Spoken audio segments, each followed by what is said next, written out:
Hi everyone, Mark Merrill with Firm. It's ranked choice voting that's going to finish up the final slot in Maine's congressional delegation to Washington, D.C. It's complex. We're going to try and weed it out for you folks.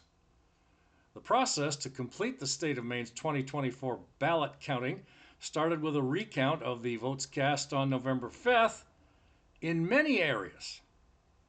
Many races for the state legislature and state, meaning state senate and state house. But the big one, as you see before you here, the law of ranked choice voting was passed a few years ago by Governor Janet Mills' administration. It's a bit complex, as previously mentioned. So we're going to try and get through it as best as we can here, folks. And the best way to do that is to start with the fact, from information from Emily Cook, who is the Secretary of State's Director of Communications. The initial results of the first choice votes in the general election for District 2, represented by Jared Golden, the incumbent, and the challenger, Austin Terrio.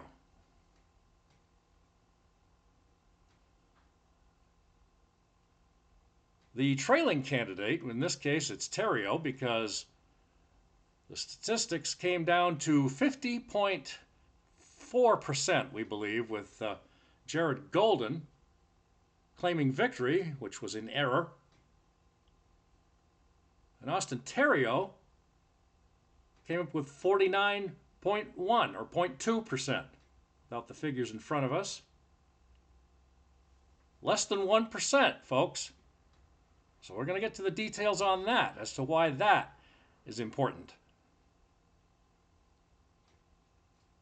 Mr. Terrio,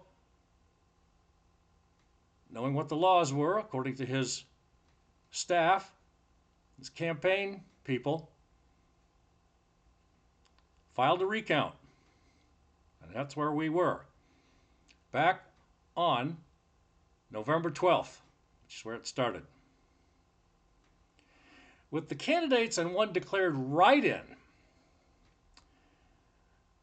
the November 5th election race was conducted by ranked choice voting, which requires the winner must receive, as we just said, more than 50%, more than 50%.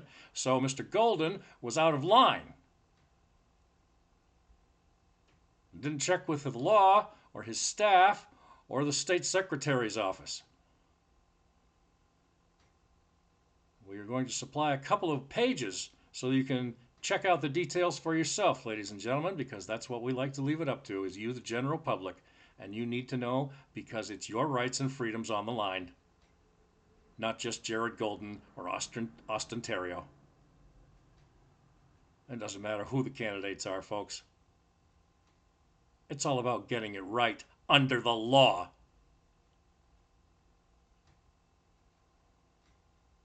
Second choice votes of voters who selected write-in candidates Diane Miranda as their first choice. As I said, she's a write-in candidate, so there were 3, not just these 2 guys.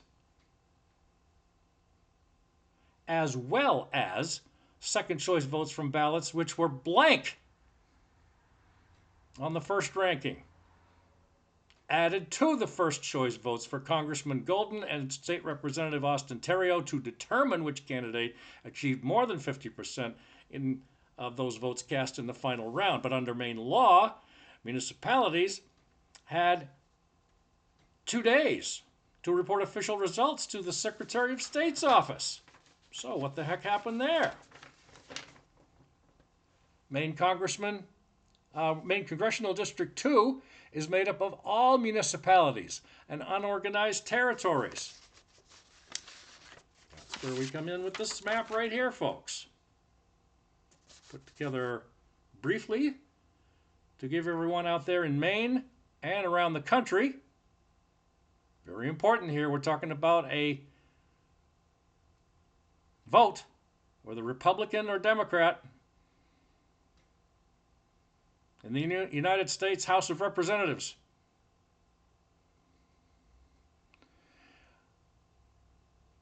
all municipalities. Now, Maine has 16 counties, folks.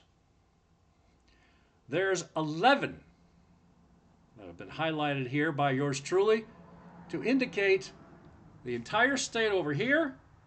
And here's what it looks like in the Maine 2nd District. The 1st District only has 5 counties. This one has 11. The ones that are being sought by incumbent Golden and Representative Challenger Terrio. They are Androscoggin, Aroostook, Franklin, Hancock, Oxford, Penobscot, Piscataquis, Somerset, Waldo, and Washington. And the municipalities that go from Augusta all the way down to the southern part of the state in Winthrop, in Kennebec County. And over 27,000 miles of that, folks, the part of the state, it's the largest district east of the Mississippi. And wrapping this brief explanation up, folks, the full explanation of the process is available in the published rules for ranked choice voting at maine.gov/SOS, Secretary of State, and we'll give you the rest of it. It's a bit of a long link, so we'll give that to you later. There are no mandatory recounts in Maine election law. However, in very close races, 1% or less apparent margin of victory for statewide or multi-county races, which is the case here. A deposit from the requesting candidate is required for races with larger margins of victory, increasing as the margin gets wider. However, the deposit is returned if the apparent result is overturned.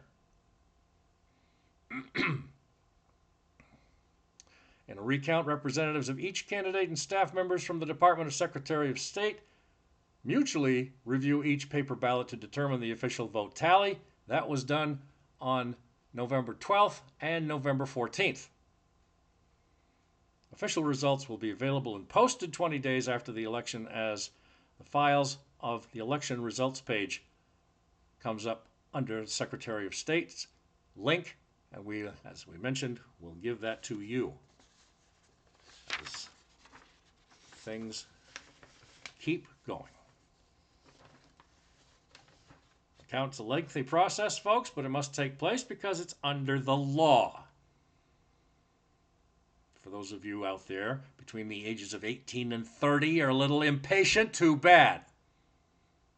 You have to deal with it just as much as the rest of us do. This is what Janet Mills wanted, ranked choice voting. Back during the pandemic. As we said at the beginning of our program, titled Ranked Choice Voting, it's complex. No thanks to her.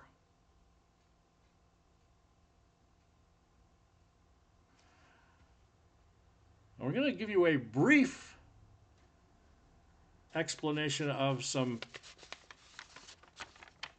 of the process here from Shenna Bellows herself, a video that we got from a link online. Most of the the recount information or recount voting tallies was streamed online on YouTube. But here now, it's a little bit of a excerpt from Ms. Bellows as she explained it early on in the counting process back on November 12th. That's the process of ranked choice voting. We're going to be here all day. I want to give you an update on what we've been able to accomplish over the last 2 days because it's truly phenomenal. And our local election officials and every single poll worker in these 3 counties that we've already finished should be very proud of their work because we were able to verify the vote. We were able to ensure that the ballots that we have here, the memory devices that we have here, those totals match what was reported to us by the municipalities. So, Aroostook County, we have scanned all of the ballots from Hancock towns. We have uploaded all of the memory devices from those towns that utilize tabulators to count the votes. And we have reconciled the totals. We've examined those election night tallies. And actually, the clerks have 2 business days. So the election night results in Maine are informal. We don't have official election night reports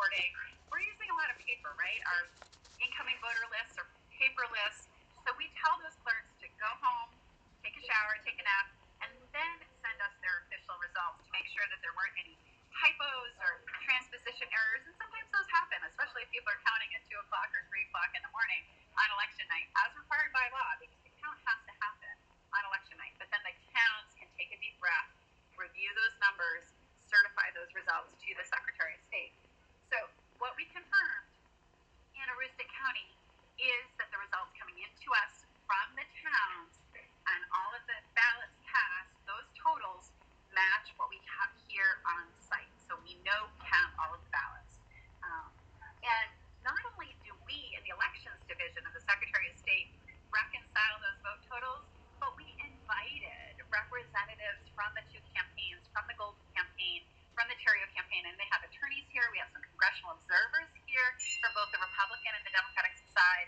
We invited them to also reconcile those results, to review them very carefully, town by town, hand by hand. They could see the printout for what we have here on site. They could compare that to the clerk's report to us. So that was done, reconciled by the 2 opposing campaigns. Next, we went to Washington County. Washington County is where the sun rises in the United States. It is down east, as they say. That is what we wanted to show you, folks. Just an excerpt of an explanation so you can understand how things work in the recounting process. It's, like we said, complex, but I'll tell you, it is worth it because it will get done.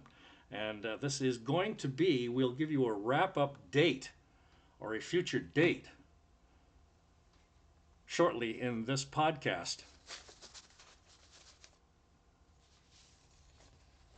To conclude the process of the ranked choice voting, folks, the write-in candidates voting will affect the outcome of who is the winner in the 2nd Congressional District. The declared write-in candidate, the Lady Diana Miranda, received 420 votes, or 0.1% of the overall vote. Because she had the least amount of votes, she will be eliminated in the upcoming second round. People who voted for Miss Miranda as their first choice will see their second choice picks go to either Mr. Golden, who is seeking his next term in Congress, or Mr. Terrio, who's looking to make the jump from Maine House of Representatives to the U.S. House. Along with second choice votes from Miranda's ballots, there are also thousands of blank ballots. We might have mentioned earlier where voters possibly put a second choice. There were more than 12,000 voters, Ms. Bellows said, who made a first choice in their ballot that was not either Congressman Golden or Representative Terrio. It is still mathematically possible the second choice of those voters could change the outcome. That's why the law requires, isn't that nice? Even a deflectocrat has to obey the law.